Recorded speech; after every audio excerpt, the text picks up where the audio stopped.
প্রধান উপদেষ্টা ডক্টর মোহাম্মদ ইউনূস ও বিএনপির ভারপ্রাপ্ত চেয়ারম্যান তারেক রহমানের বৈঠকে রাজনৈতিক সংকট উত্তরণে বহুমুখী সিদ্ধান্ত আসতে পারে বলে জানিয়েছেন দলটির মহাসচিব মির্জা ফখরুল ইসলাম আলমগীর।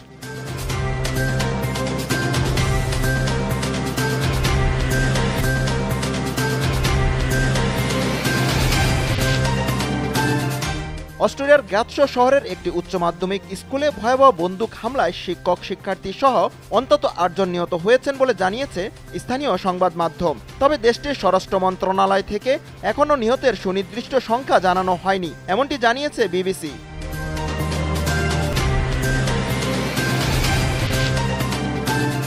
এশিয়ান কাপ বাছাইয়ের ম্যাচে সন্ধ্যা ৭টায় মুখোমুখি হবে বাংলাদেশ সিঙ্গাপুর। ম্যাচটি দেখতে অপেক্ষায় আছেন ফুটবল প্রেমীরা। স্টেডিয়ামের ভিতরে বাইরে রীতিমতো রূপ নিয়েছে জনসমুদ্র।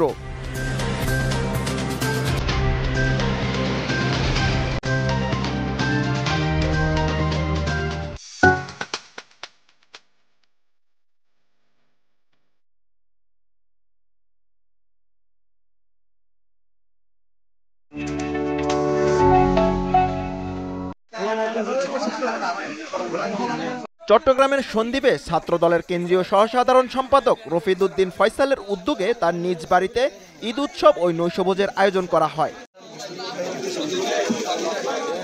এতে প্রধান অতিথি হিসেবে উপস্থিত ছিলেন বিএনপির জাতীয় নির্বাহী কমিটির সদস্য ও সাবেক সংসদ সদস্য মোস্তফা কামাল পাশা। বিশেষ অতিথি হিসেবে উপস্থিত ছিলেন চট্টগ্রাম উত্তর জেলা বিএনপির যুগ্ম আহ্বায়ক ইঞ্জিনিয়ার বেলায়েত হোসেন, সন্দ্বীপ উপজেলা বিএনপির আহ্বায়ক অ্যাডভোকেট আবু তাহের সহ বিভিন্ন অঙ্গ ও সহযোগী সংগঠনের নেতাকর্মীরা।